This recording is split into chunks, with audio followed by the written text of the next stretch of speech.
Bonjour à tous, donc merci beaucoup d'être là. Moi je suis Pauline Sauvin, je suis la présidente de la JAR Paris et donc on a organisé ce soir cette première soirée avec nos deux partenaires. Donc c'est la première soirée qu'on fait comme ça avec des partenariats qui sont assez récents, donc on est en train de vraiment construire avec beaucoup de motivation des deux côtés, donc le Crédit Agricole et le groupe Pasteur Mutualité. Et on est très heureux donc, de faire cette première soirée sur le premier achat immobilier. Et donc, je vais laisser la parole à Paul, qui est vraiment l'organisateur de la soirée côté AJAR. Bonjour à tous, donc je m'appelle Paul. Pauline m'a très bien présenté. Je m'occupe des partenariats au sein de l'AJAR Paris.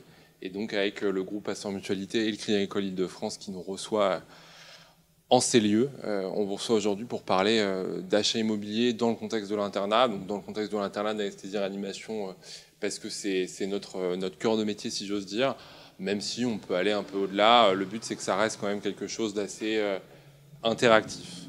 Donc, dans l'idée, si vous voulez, donc on a insisté sur le fait que nos deux partenaires avaient connaissance de notre statut, et c'est un élément important qui fait justement la différence et qui fait l'intérêt de cette rencontre, puisque ça permet d'avoir finalement des solutions qui sont déjà adaptées à la réalité qui est la nôtre.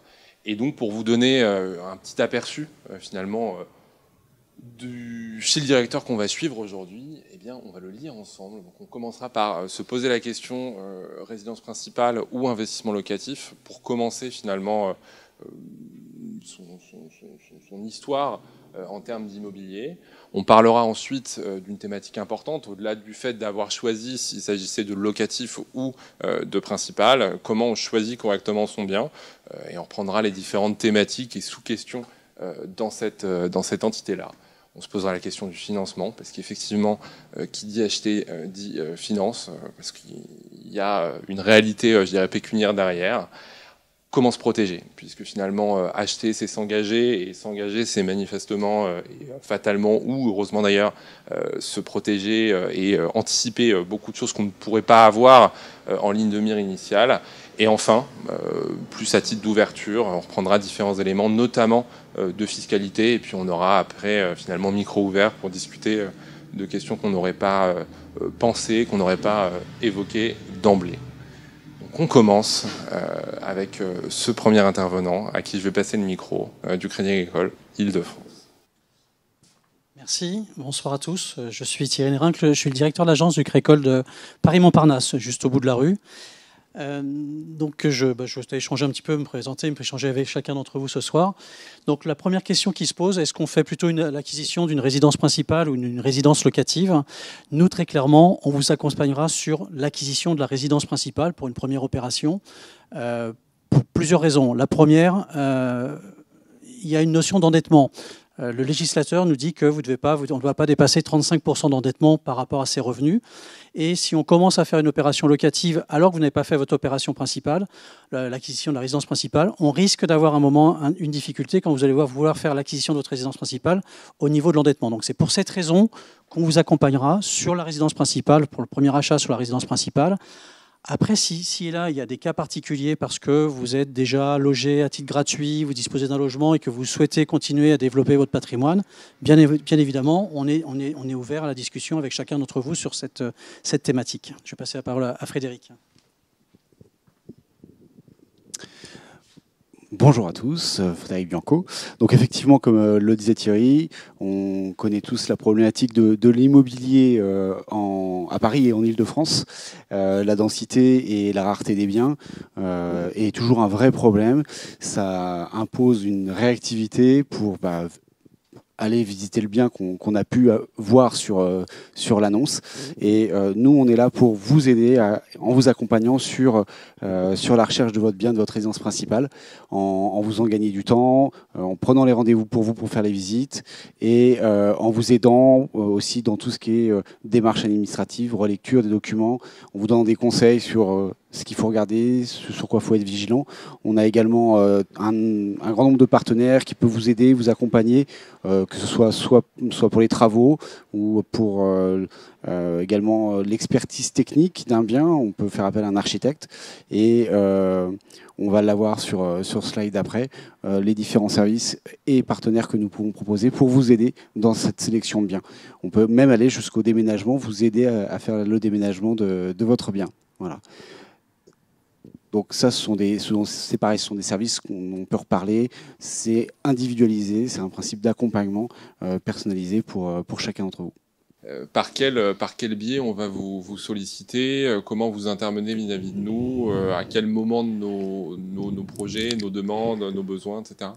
Alors en fait, là on est dans le cadre de la recherche, de l'acquisition de sa résidence principale. Donc généralement, on intervient différemment à chacune des problématiques de nos clients.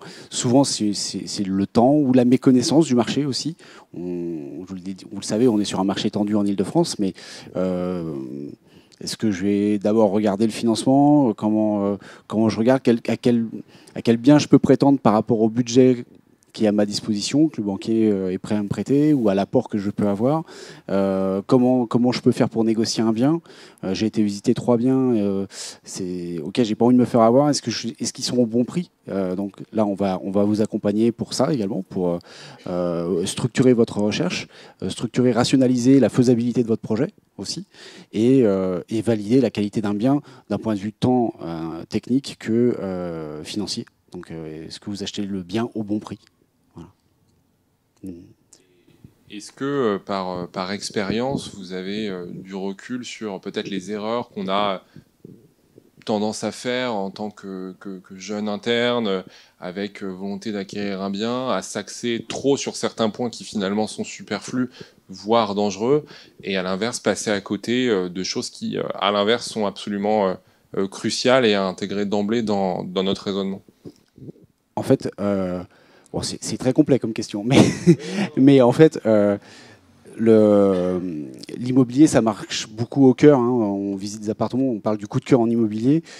C'est ce que ça veut dire. On peut être tenté de s'orienter, de se porter acquéreur d'un bien sans prendre le recul nécessaire que nous on va vous donner pour effectivement valider la qualité technique du bien. On peut refaire ou avoir un bel appartement refait à neuf parce qu'on a eu un coup de cœur, parce qu'il y a une belle vue sur la Tour Eiffel comme ici, oublier de vérifier qu'on est en simple ou double vitrage, qu'il n'y a pas d'infiltration quelque part, et puis que je ne vais pas surpayer le bien parce que le fait que j'ai eu un coup de cœur, bah, j'en perds un peu la raison du prix. Voilà. Donc on rationalise tout ça ensuite, il y a aussi tous les critères. De toute façon, on veut toujours plus que ce qu'on peut avoir. C'est un peu naturel. Donc, c'est aussi à nous, c'est un peu le principe du coach, d'essayer de faire entendre un peu raison. On arrive d'avoir des gens qui sont très rationnels ou très, très dans le projet, mais souvent, on veut toujours un peu plus que ce qu'on peut avoir. Donc, c'est d'adapter la recherche au budget et effectivement aux besoins réels dont on peut avoir besoin. Nous passons sur la partie du financement. Comment financer cet achat, surtout en qualité d'interne, puisque je passe la parole rapidement. Voilà, la seule chose que je peux dire de mon expérience, qui est loin d'être complète, c'est que finalement, on s'expose souvent à un problème qui est la méconnaissance de notre statut d'interne, statut par les revenus actuels, par les revenus futurs, par le simple fait qu'effectivement, on n'est ni véritablement salarié, ni véritablement, je dirais, en contrat, ce soit à durée déterminée ou indéterminée. Bref, si on n'est pas face aux bonnes personnes qui vont rapidement comprendre de quoi il en relève, on n'aura jamais la possibilité de soutenir un dossier et de voir aboutir nos projets. Donc je passe le micro. Merci. C'est un sujet très crucial sur une opération immobilière. On a vu là comment trouver son bien, donc comment on peut vous aider ou pas à trouver votre bien et à le qualifier. Et le deuxième sujet, le plus brûlant, c'est comment je vais le financer. Il y a deux aspects à prendre en compte. Le premier, c'est l'aspect temps. Quand vous avez signé un compromis d'achat sur un bien immobilier, vous avez en règle générale 60 jours pour produire vos offres de prêt. Ça peut paraître long, mais en même temps, c'est très court à la fois. Il y a l'aspect donc disponibilité, également l'aspect temps, donc il y a le timing, il y a votre disponibilité également pour vous, chacun d'entre vous, parce que vous faites des études brillantes, prenantes et autres, et vous n'êtes pas toujours disponible autant que vous pourriez souhaiter pour venir nous voir, pour échanger, construire votre dossier. Et le deuxième aspect très important, c'est de trouver un interlocuteur qui est en capacité de comprendre le fonctionnement, comme vous le disiez, de votre statut d'interne, comment ça va évoluer, alors qu'est-ce que vous avez fait avant d'avoir fait votre internat, qu'on soit capable de le retranscrire nous, dans le dossier de financement. Vous commencez votre internat, comptez du 5e semestre, vous avez votre attestation de remplacement. Qu'est-ce que ça implique? Comment ça fonctionne? Vous finissez votre internat, vous commencez un clinica ou pas. Vous décidez de faire un master universitaire. Il faut vraiment que nous, on ait cette connaissance-là, et c'est le travail que l'on fait avec les équipes au sein du Crédit-Agricole pour avoir ce référentiel de connaissances de façon, lorsque vous venez nous voir pour vous accompagner sur un dossier, qu'on ne perde pas du temps et qu'on fasse 50 000 allers-retours sur un dossier et qu'on vous mette en difficulté. Donc, nous, on a travaillé en amont, on continue à construire notre référentiel avec chacun d'entre vous lorsque vous nous sollicitez. Et notre volonté, c'est d'aller au plus vite, le plus rapidement possible sur le dossier. Le dossier, nous, l'engagement, on prend plusieurs engagements justement pour vous sécuriser par rapport à ça. Le premier, c'est de vous proposer un rendez-vous très rapidement. Alors, idéalement, c'est dans la semaine, soit en amont, soit après, soit en aval de la signature du compromis. Mais très rapidement, il faut qu'on puisse se rencontrer pour vous donner le champ du possible en fonction de chacun de vos dossiers. Il y a de l'apport, il n'y a pas d'apport. Vous souhaitez tel budget, est-ce qu'on peut faire, est-ce qu'on peut financer les travaux? Donc ça, on le construit, chaque dossier, on le construit avec chacun d'entre vous. On construit également la courbe, l'évolution des revenus que vous allez avoir dans le temps. Donc là, encore une fois, où vous allez dans votre internat, quand est-ce que vous allez avoir une attestation ou pas de remplacement, est-ce que vous décidez de faire une année universitaire ou pas. Donc ça, on le construit avec vous de façon à vous proposer la bonne technique de financement qui va vous accompagner pour votre dossier. Ensuite, ce qu'on a fait également, parce que ce n'est pas le tout de dire on sait comment ça fonctionne, on comprend votre dossier, on a travaillé chez nous en interne de façon à sécuriser. C'est quand vous venez nous voir et que vous nous confiez votre dossier et qu'on vous dit oui, c'est bon, on devrait pouvoir vous accompagner. Derrière, on a travaillé que ce soit au niveau des engagements, des back-office engagements, parce qu'on n'est pas toujours délégataire sur vos dossiers. Donc les engagements ont le même niveau de connaissance que nous sur vos métiers. Et ce qu'on leur demande et ce qu'ils font avec nous au niveau des engagements, c'est prendre le dossier très rapidement dans la semaine qui suit l'envoi du dossier. Une fois qu'il est complet chez nous en agence, on l'envoie aux engagements. Dans la semaine qui suit, ils sont capables de nous donner un go ou no go sur le dossier. Et ensuite, on a continué à travailler également sur la chaîne des éditions des offres de prêt. On a donc des interlocuteurs dédiés donc, aux engagements, mais également aux éditions, de façon à ce que votre dossier aille très vite.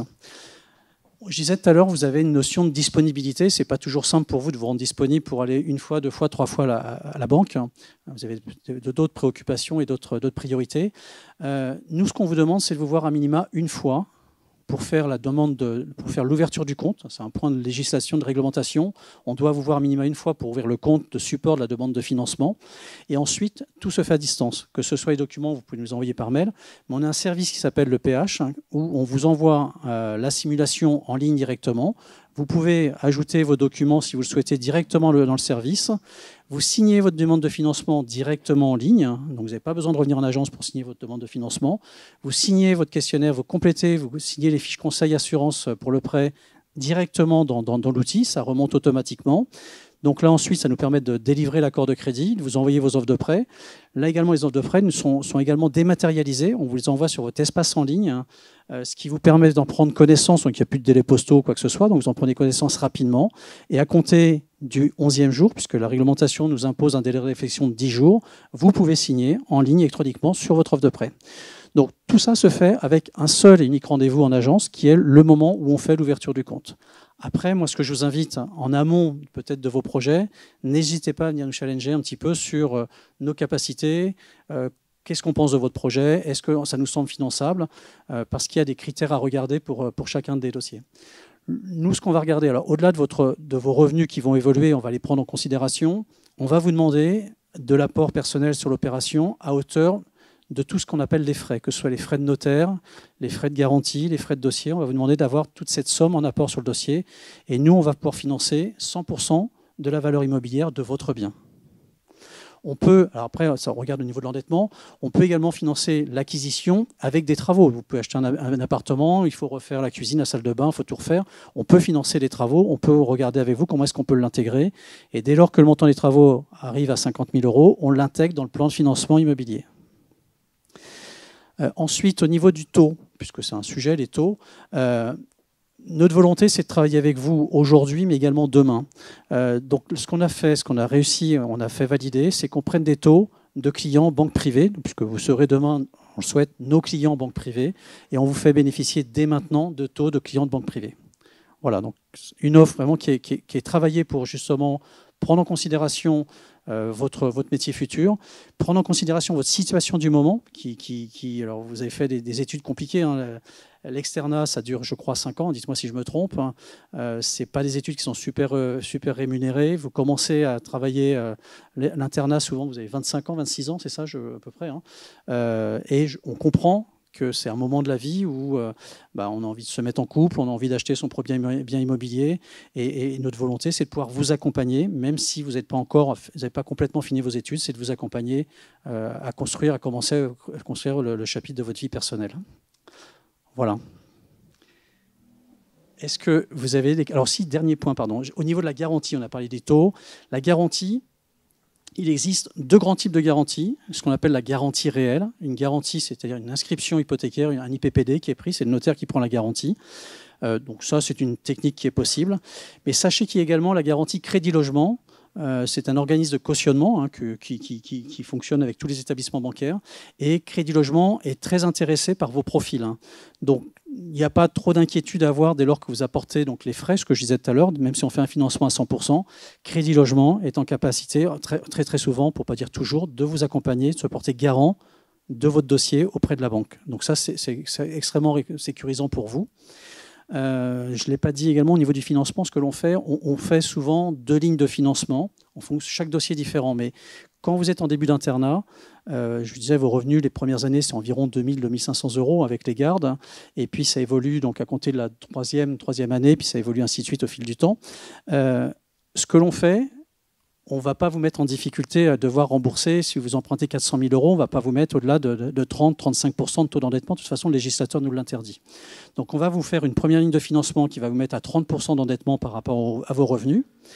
Et si le financement 30-35% ne suffit pas pour faire financer le projet, on vous fait une deuxième ligne de financement avec un différé de remboursement.